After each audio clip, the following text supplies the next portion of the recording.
And welcome back to Real Talk Sports with Rico. Today, I will be your host. Today's show, we are talking about the NFL divisional rounds here strictly. I am actually going to be giving you some stats and statistics going into each game here, giving you a little bit of a preview as we get ready to kick this thing off. So before we actually jump into it, let me first and foremost thank Anchor for being our platform. You can find the audio and video podcast there. You can also find the podcast on YouTube under Real Talk Sports with Rico. I want to thank the people out there who have actually subscribed and listened to the show. I'm always encouraging everybody to like and follow this and share this if you love this content. And also, too, I want to thank the sponsors out there who put sponsorship on the show. So without further ado, let's go ahead and jump right into it, guys. We're going over the NFC and the AFC divisional playoff preview and predictions here. And I'm going to start with the early game that is going to be taking place here on Saturday. And that is going to be the Houston Texans against the Baltimore Ravens here. So I think this is going to be quite an interesting game. You know how I love CJ Stroud. I think that this guy is for sure the man. I think that he is absolutely the rookie of the year. He played fabulous last week against the Cleveland Browns. I had Houston winning last week. Unfortunately, in this particular game, I think this is going to be a tough football game. First and foremost, it is going to be frigid outside. I think that the weather is going to be about 25 degrees, and I believe that the wind is going to be up to about 15 miles per hour there. So I think that it is going to be tough at times to throw the football. And I think because of this, the Texans are going to have to rely heavily on the run game. On this thing, not only do they have the weather, but they have Lamar Jackson, who I think for sure is the MVP in the NFL this year. He's coming in with 24 touchdowns, 7 INTs, and 102.7 rating. So he's absolutely playing lights out. And the Ravens as a whole, they're averaging 28.4 points per game here. So they are going to be able to put up the points. And going back to this as well, Lamar Jackson, his ability to kind of move the pocket and everything else, he also too has a running game as well. And the running game is, I think, one of the things that the Ravens really lean on. If you've been watching here, they have just activated Dalvin Cook, and it looks like they have let go of Melvin Gordon. So it looks like that Dalvin Cook, who is coming over from the Jets, he's only had 93 carries. He's going to be pretty fresh in this football game. You mix that with Gus Edwards. This could be really trouble for the Texans here. The Texans D did hold running backs to a 3.3 yards per carry, which was first in the NFL. They did a great job last week against Cleveland. And I mean, the linebackers we know are good. With Stroud, I talked about him at the top. Love him. He's hot. 23 touchdowns, 5 INTs, 108 rating here. This guy has had a record year, and he also had an NFL record last week with 274 yards, 3 touchdowns, 157.2 rating here. As far as the Ravens defense, they're tough in the secondary. They're one of the best here. They've got a 74.6, which is a first overall rating, and a 5.9 rating, which is yards per attempt. So that means that they actually are holding opposing offenses down pretty often. You're not going to get a whole bunch of splash plays. It's going to be tough. The Ravens have elite linebackers as well.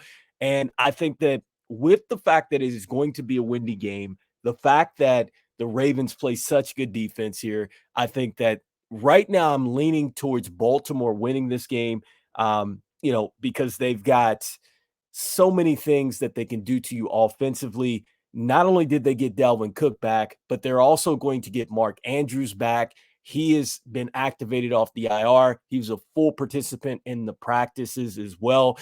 You know that is actually been over the years Lamar Jackson's number one target. And getting him back mixed with Zay Flowers, going to be dangerous for the Texans. And I will say this about the Texans. They have Dalton Schultz coming in with 59 receptions, 635 yards, 5 touchdowns. You have a hot Nico Collins, 80 receptions. He's had over 1,000 yards and 8 touchdowns, had a really big week last week. And those are the main weapons right there. I just don't know if Devin Singletary is going to have an opportunity here on the ground. Initially, I like the Ravens to win this football game. I think that the Ravens are going to win this. I like them 34-28. I think that the Texans will score points, but it is going to be tough sleddings. And again, I think that the Ravens will actually go ahead and win this football game. Next up, we have the Green Bay Packers and the San Francisco 49ers. I guess the biggest question here is there love in San Francisco? We got to find that out because Jordan Love has been hot. Jordan Love is probably the hottest quarterback in the NFL since week 11. And I said this last week on the show. The Packers are playing with house money. They went in loose. They played with house money against the Dallas Cowboys last week. And I knew that Dallas was going to give us that same movie as they've always done before, where they have this great regular season. They get the fans hype.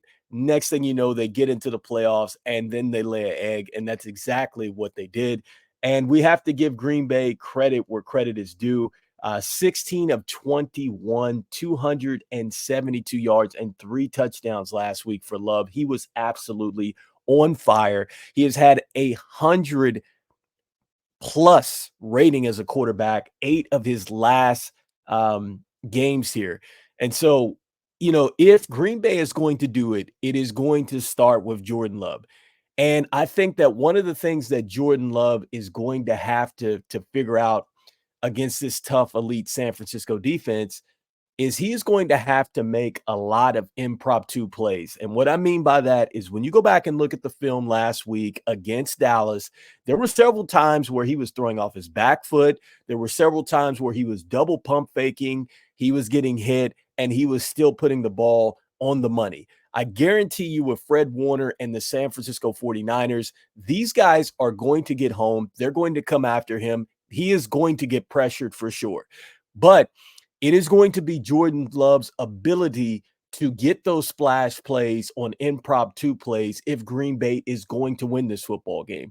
Another key factor is got to be Aaron Jones.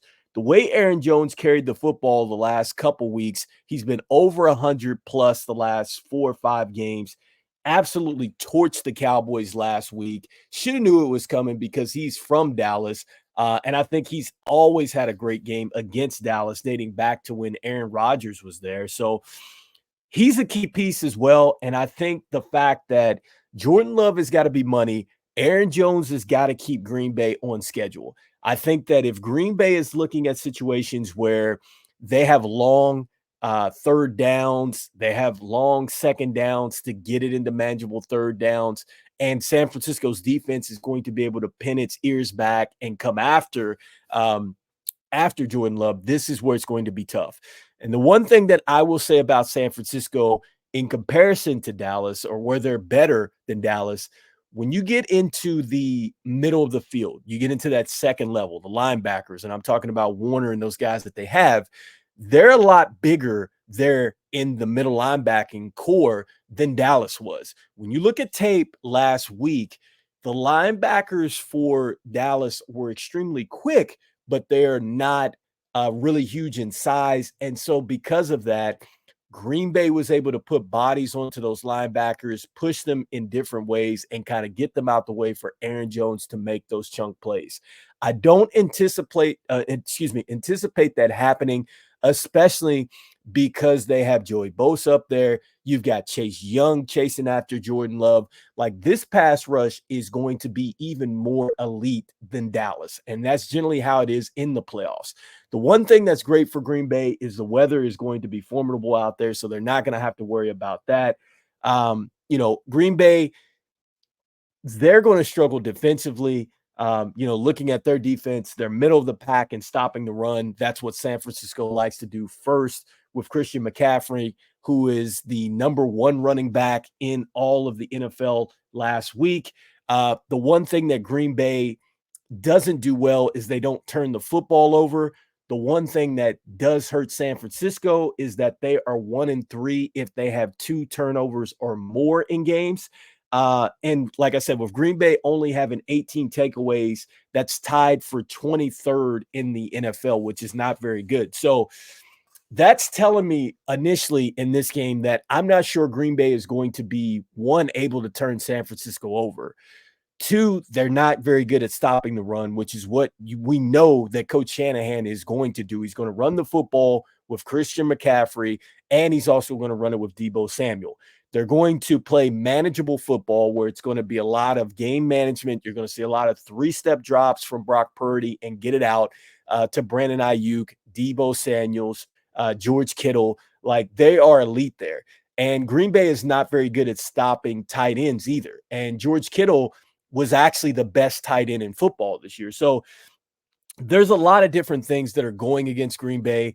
Like I said, Kittle had over 1,000 yards, 1,020 yards to be exact, which led tight ends. Green Bay gave up 100 to tight ends last week alone. So yeah, that doesn't bode well. For an upset here, I'm not really buying it. I think it's going to be a lot closer than what people think that this is going to be. Um, I like San Francisco to win this thing. I think that San Francisco is going to win 34-24. Mainly they're 5-3 at home. And really, one of those losses is because they sat starters at the end of the season against the Rams. So really, San Francisco is 5-2 at home. So they're really good. I like San Francisco to win 34-24. Next up, we will talk about Sunday games briefly here. And let's start off with the Tampa Bay Buccaneers and the Detroit Lions. Man, this game has upset written all over it. And I told Devontae the Real Hogan last week, I said, every time that I picked, I think, against the Bucs, they've actually won the football game. And that's what happened. I picked every game except for that last game on Monday night. And I think I'd even texted in the middle of the first quarter. I said, this game's over. The way the Buccaneers came out was super impressive. Really have to give Baker Mayfield his flowers. The fact that he went out there, torched the Eagles for 337 yards and 3 tutties. And the one thing that I said last week in the show was that the Philadelphia Eagles cornerbacks play blades of grass. Like, they played absolutely nobody. There were coverages that were busted several times. I think that Matt Patricia was terrible putting him there in the coordinator position. I think that the Eagles really rushed to just a point of panic in picking Matt Patricia to come out there and be their defensive coordinator. And, when I look at the Bucs, I'm saying to myself, like, wow, if they can score points like this, they're going to be a tough out. And they feel like that this is the revenge tour, right? Because Philadelphia, they lost to them 25-6 in week 3. Okay. And everybody was like high on the Bucs. I think they were 2-0, both teams, and they laid an egg. Here's another game where Detroit came into the Bucs' hometown and beat them, and this is another chance for them to get this game back. Now, they lost to the Lions 20-6 in the first game. You know, this is going to be a tough one, man, for Carlton Davis and Jamel Dean. They're great cornerbacks for Tampa Bay, but they are going to be tested like none other. When you look at St. Brown, he had a really huge day against them in that week game that they lost 20-6. He has had a huge season against them. Goff threw for 353 yards and 2 touchdowns. So he's been hot. And in that game too, St. Brown had 12 receptions, 120 yards there too as well. So the Lions, they present a different challenge than the Eagles in the sense that not only can they run the football, but they can pass it. And passing to them is almost like their 1A. Like, we know that Jared Goff can throw the football. We know especially that Jared Goff is probably like a top 5 quarterback in the NFL, especially if you're running the football well and you get a lot of play actions. If you don't believe that, go back and look at the tape in which he played for the Rams and they went to the Super Bowl. Look at the years that he spent with Todd Gurley. He was absolutely phenomenal. So the Detroit Lions have that similar style. The one thing that I love about the Detroit Lions is they have two different running backs. You have David Montgomery, who's rushed over 1,000 yards, and you have Gibbs, who has rushed for 945. And he also does a great job in coming out of the backfield, and he has great hands as well. So he's a terrific wide receiver. I think the fact that the Lions got Sam Laporta back last week, he scored a touchdown. He's probably one of the better tight ends that we've seen in NFL history, especially as a rookie tight end. That puts them in a good situation. The Tampa Bay Bucs, third highest blitz rating. Okay.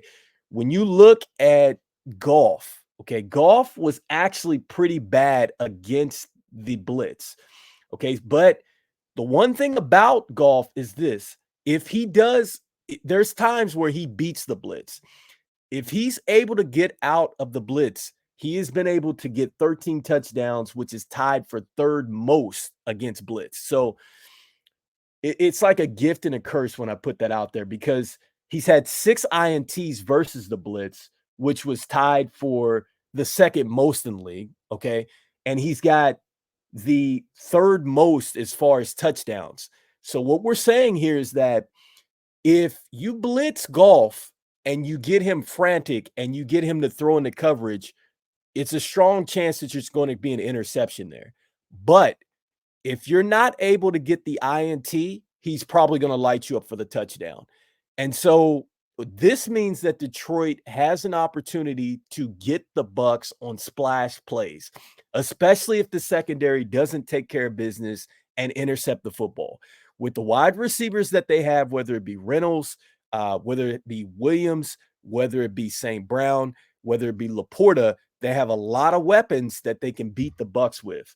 And so with that being said, this is so hard, man, because I think that this game is going to come down to the wire. I expect a lot of points to be scored. I think that Baker is going to be super motivated. I think that at times Baker is going to be pressured. And the one thing that I will say about the Lions is this: they give up splash plays.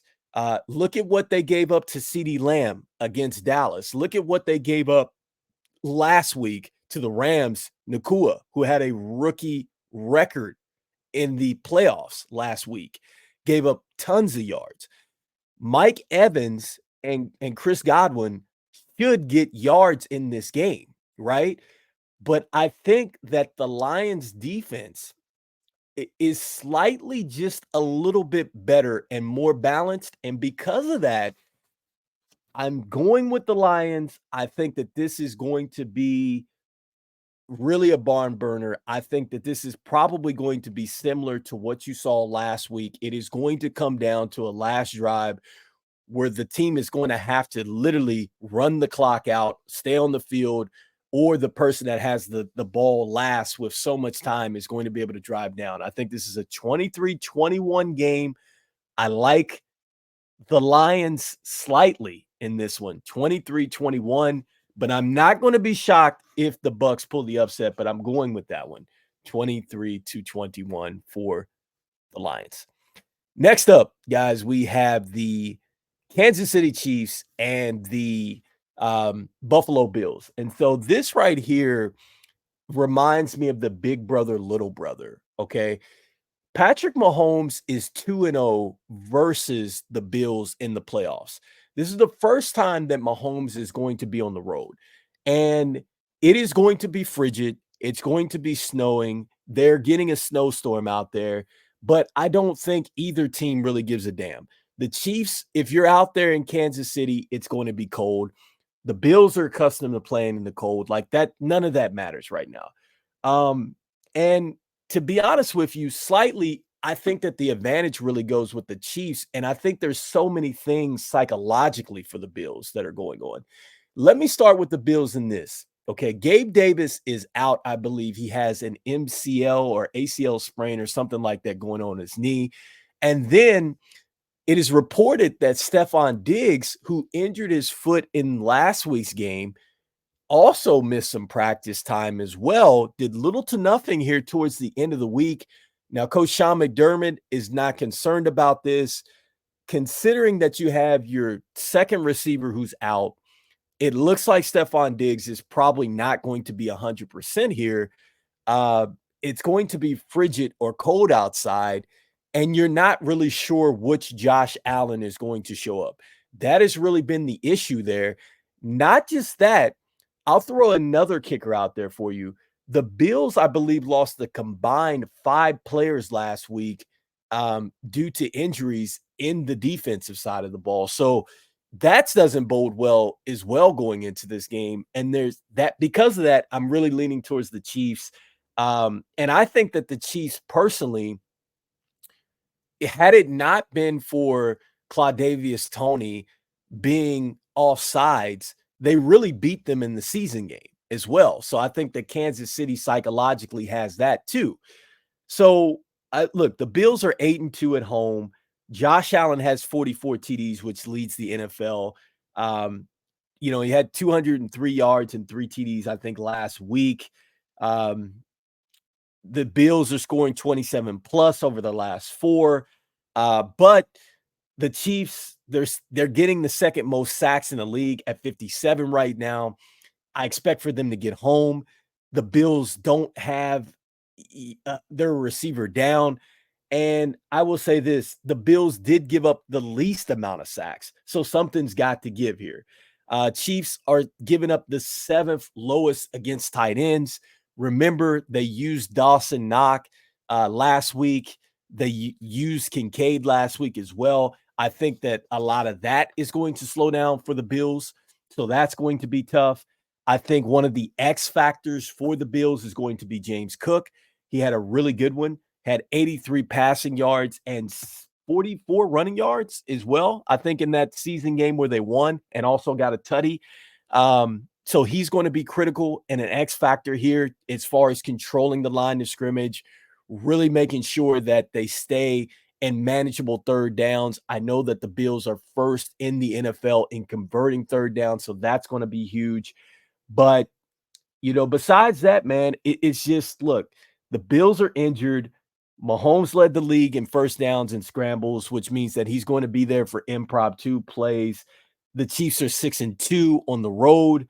Um, I just think that the Bills psychologically are not going to get past this hurdle. And I don't think the fact that the injuries are going to catch up. I think the injuries catch up to them. And look, everybody's season ends at some point. And I mean, it's been a magical journey for the Bills. They've been hot. But I expect Kansas City to come in and get the upset. I think that this is going to be a low-scoring game. They do have Isaiah Pacheco back. He didn't play in that first meeting, which means that the Chiefs are going to have a little bit of a boost in the backfield. I think that this is a 20-17 game. I think that Kansas City takes care of business. And remember the stat that I last gave you guys. The last time the Chiefs offense the last time the offense and defense was ranked at the same ranking as the Kansas City Chiefs, that was going to be the Denver Broncos, who thus went on to win the Super Bowl with Peyton Manning. So I think that history repeats itself. I like Kansas City to get past this test 20-17. I think that they win this football game. And so with that being said, guys, that is the preview show going into the NFC and AFC divisional rounds. I hope you guys enjoy the games here on Saturday and Sunday. I will say that the playoff games were not so much a surprise last week. Again, I think that probably one of the biggest stories was Baker Mayfield and the Bucs, and then also to kudos and claps there for the Detroit Lions for getting it done. And I think that they continue to make history this next coming week. And so, guys, I want to urge you guys to make sure that you press like and follow the channel. I've got some more NFL content coming up. We also got the NBA to talk to you about as well. Definitely really excited to talk to you guys about that as we get ready to head into All-Star Weekend. So many questions about the Clippers, the West, the Timberwolves, and also to the sliding Lakers. How about Shai Gilgeous-Alexander as an MVP candidate? Can't wait to talk about that. And so before we jump out of here, I want to go ahead and thank Anchor for being our platform. That is where you can catch the audio and video podcast there. You also, too, can catch us on YouTube under Real Talk Sports with Rico there. Make sure you're checking out some of our short content too. And also, too, for the fans out there, we definitely appreciate you with the comments, the likes, the shares, and chiming in on a week-to-week basis to help us drive content to the show. And for the sponsors out there who do put the sponsorship on the show, we definitely appreciate that as well. So this is Rico. This is Real Talk Sports, guys. I will see you on the next episode. Enjoy the games, guys. We're out. Peace.